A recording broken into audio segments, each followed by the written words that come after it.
Peterson gana $300 millones durante su carrera y en el 2003 termina debiendo 30 millones. Curtis James, mejor conocido como 50 Cent, acumula más de 20 millones y termina firmando en bancarrota después de unos años. Pero una vez ganador de Emmy Awards, Stephen Baldwin lucha por sostener su casa hasta llegar al punto de no poder y se declara en bancarrota. Si nos preguntamos qué hacemos con nuestra vida, en la mayoría de los casos se refieren a cómo nos ganamos la vida.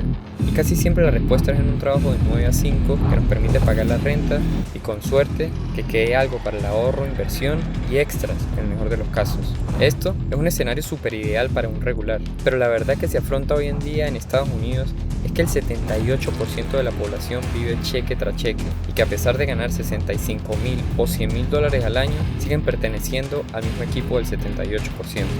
Lo que nos lleva a preguntar, ¿por qué tanta persecución infinita por colectar la mayor cantidad de billetes que podamos tener? O mejor dicho, ¿cómo aumento los ceros en la cuenta de banco si el gran problema está claro que no es la cantidad que entra, sino la velocidad en que sale?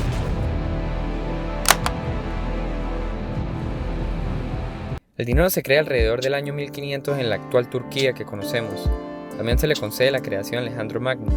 De todas maneras no voy a entrar muy profundo en cómo verdaderamente se creó la moneda porque sería todo un video acerca del tema. Pero lo que sí se puede profundizar un poco es en por qué de la creación y así estar en contexto. La primera razón es para hacer más justo un negocio en vez de un intercambio.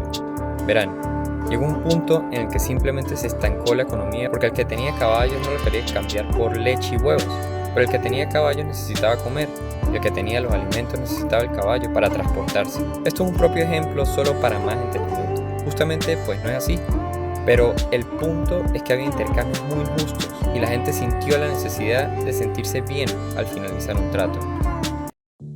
Nace la moneda. Por cierto, es una historia interesantísima la cual hablaré en otra ocasión. Pero para irnos al punto principal es que la gente empieza a ponerle valor propio a su mercancía o el labor que hacen, de acuerdo con el valor que aportaba a la sociedad. Después de ya tener un dinero circulando, empieza a haber trabajos bien remunerados y otros no, cosas sobrevaloradas y otras justas, tal cual como lo vemos hoy en día. La gente se dio cuenta que la mejor manera de llegar a amasar más de esos billetes con valor era aportando un valor, o mejor dicho, resolviendo un problema. Y mientras el problema fuese más difícil, más caro era esa labor, tal cual como lo vemos hoy en día. Luego, saltando toda una era, llegó la era industrial y se dan cuenta de que ese mismo trabajo, pero en masa, puede hacer algo que nadie en la vida había visto hasta los momentos. Sumas que un humano solo no pudiese hacer sin necesidad de una cantidad inmensa de gente. Entonces, uno que otro personaje del cual conocemos hoy, ya sea por libros o películas, dan con inventos o ideas que aportan un gran valor a la sociedad o resuelven un problema. Pero la gran diferencia es que estos grandes emprendedores tenían una visión masiva y a la hora de pensar cómo resolver un problema o implantar una nueva idea, no lo hacían teniendo en cuenta al vecino, sino todo un estado, país y en ocasiones el mundo entero. Por último, en este punto, la lección que nos deja es que desde el inicio de la moneda hace despertar un deseo de superación al hombre, por referirme a todos los géneros. Un deseo ferviente de superación, en algunos casos de reconocimiento. Viendo la ecuación ordenada para tener dinero y en grandes cantidades, en la vida trata de aportar es 1. Un valor o resolver un problema y 2. De acuerdo con la magnitud del proyecto que desea hacer y el sacrificio que desea asumir, la idea va a tener un mayor alcance. Si nos basamos en las experiencias de estas personas, nos damos cuenta de que no vale de nada la producción si no se tiene un control sobre la administración. ¿Recuerdan el estudio donde se encontró que el 78% de los trabajadores en Estados Unidos viven cheque tras cheque? Bueno, también ese mismo estudio encontró que las personas que hacen $100,000 al año y más, una de cada 10, viven de esta misma manera. Ahora usted se preguntará cómo alguien que está entre las 6 cifras vive en cheque tras cheque, encontrando de alguna manera cómo gastar el dinero, y es donde entra en discusión que su relación con el consumo tiene que arreglarse incluso antes de considerar su relación con la producción. Al igual que cualquiera de estas celebridades, nos muestran cómo caen en bancarrota.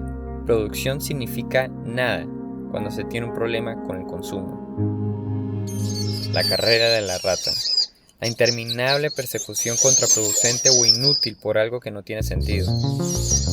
Muchas veces la principal idea de la carrera de la rata es comparar el trabajo 9 a 5 clásico y denominarlo como algo malo, cuando en realidad este juicio es súper injusto, porque hay muchísima gente que está totalmente contenta con lo que hacen e incluso muchos de ellos están amando su profesión y el papel que desempeñan en su labor. La verdadera carrera de la rata es cuando se vive al borde del abismo, viviendo básicamente a un cheque de distancia de quedar en bancarrota. Es el sentimiento interminable que cada vez que se siente dinero en las manos, inmediatamente desaparece. Justo ahí es cuando el trabajo pasa de ser una opción que nos puede llegar a gustar a una necesidad en la que solo se hace para poder seguir con un estilo de vida que llevamos o pagar las deudas.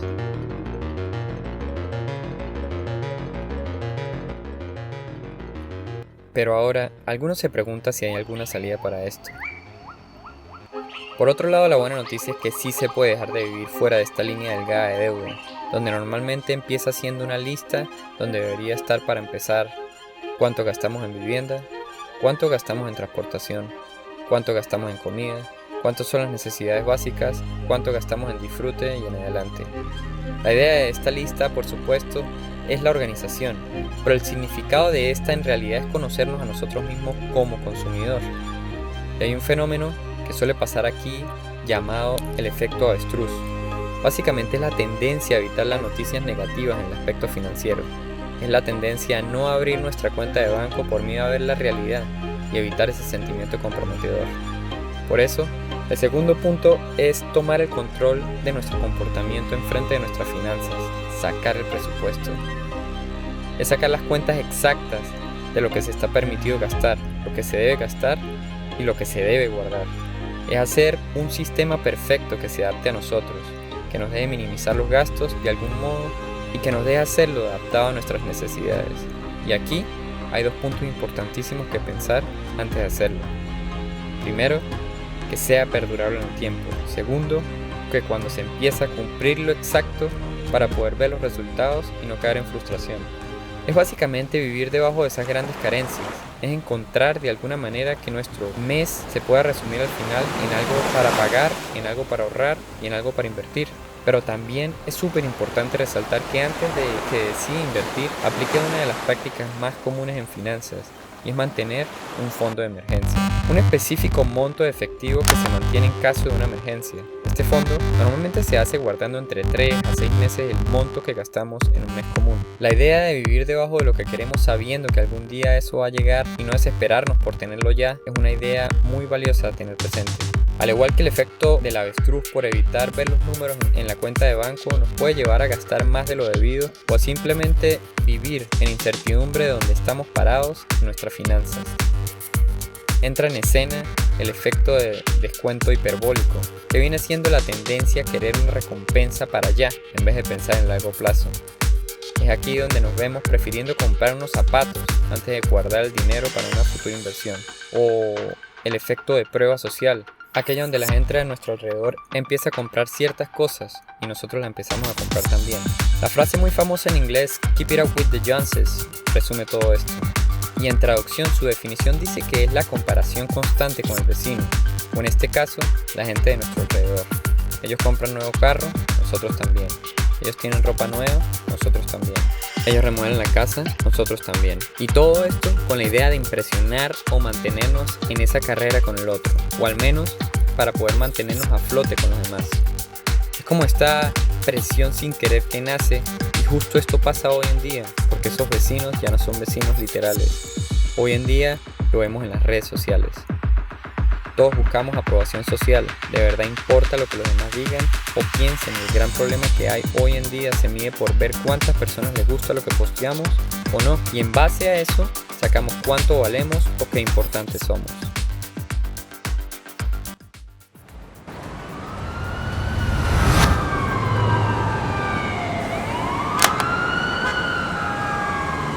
Ahora, para aclarar, no digo que comprar ropa de diseñadores, relojes caros, un carro deportivo, un buen apartamento o irse de vacaciones esté mal. Todo el video no ha sido nada dedicado a criticar ninguno de estos placeres, si así lo podemos llamar. El punto principal del video es para filosofar y reflexionar sobre el comportamiento de nosotros como consumidores. Es ver las repercusiones que trae tener un punto de vida materialista como el mundo nos conduce a tener, poniéndonos cada vez más fácil la compra y haciéndola cada vez más supuestamente conveniente. Es estar más conscientes a la hora de comprar algo, de saber por qué y para qué estoy comprando esto, y que la respuesta después de hacerse esta pregunta sea porque lo necesito, y de no ser así, mejor abstenerse por ahora. La carrera de la rata no es trabajar en un trabajo 9 a 5, es vivir en el cheque a cheque, tratando de complacer no solo nuestros caprichos, sino los de la gente a nuestro alrededor. Es vivir en presión interna por no poder tener paz y la libertad para decir no, pero por querer pertenecer o sentir aprobación, a veces es difícil.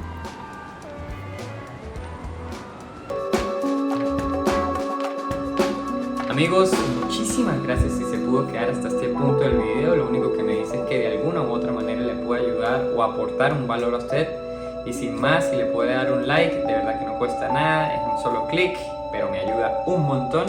Espero verlo pronto. Sin más, Daniel Candial por aquí. Bye bye.